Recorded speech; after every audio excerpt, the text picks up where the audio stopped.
அதிமுக மாவட்ட செயலாளர்கள் கூட்டம் சென்னை ராயப்பேட்டையில் உள்ள அக்கட்சியின் தலைமை அலுவலகத்தில் இன்று நடைபெற்றது. இதுகுறித்து எமது செய்தியாளர் ராஜா தரும் விரிவான தகவல்களை இப்போது பார்ப்போம்.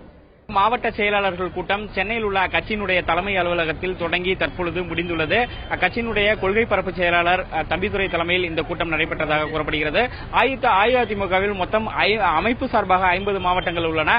அதில் 47 மாவட்ட செயலாளர்கள் கலந்து கொண்டனர். அதாவது திருவள்ளூர் கிழக்கு மற்றும் காஞ்சிபுரம் கிழக்கு, கரூர் ஆகிய மாவட்ட செயலாளர்கள் கிடையாது, அவர்கள் கூடுதல் பொறுப்பு. ஆகிய 47 மாவட்ட செயலாளர்கள் இந்த கூட்டத்தில் கலந்து கொண்டனர். இந்த மாவட்ட செயலாளர்கள் கூட்டத்தில் அஇஅதிமுகவின் பொதுச் செயலாளரும் முதலமைச்சருமான செல்வி ஜெயலலிதா சில ஆலோசனைகள் கொடுத்த கடிதத்தை கொடுத்துள்ளார். அந்த கடிதம் இங்கு உள்ளே வாசிக்கப்பட்டுள்ளது. இவர்களுக்கு அதாவது தேர்தல் பணிகளை எப்படி இவர்கள் தேர்தல் பணி ஆற்ற வேண்டும், எப்படி அரசினுடைய நலத்திட்டங்களை பொதுமக்களிடம் சொல்லி வாக்கு சேகரிக்க வேண்டும் என்பது குறித்து முழுவதுமாக தேர்தல் குறித்த ஆலோசனை இந்த கூட்டத்தில்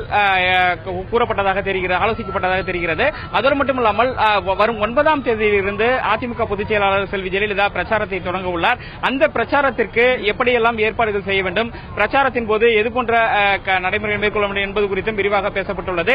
முழுவதுமாக தேர்தல் பணியை எப்படி மேற்கொள்ள வேண்டும், எப்படியும் இந்த தேர்தலில் வெற்றி பெற வேண்டும், ஆகையால் தேர்தல் பணியை எப்படி ஆற்ற வேண்டும் என்பது குறித்து முழுவதுமாக ஒரு ஆலோசனை இந்த கூட்டத்தில் நடத்தப்பட்டுள்ளது.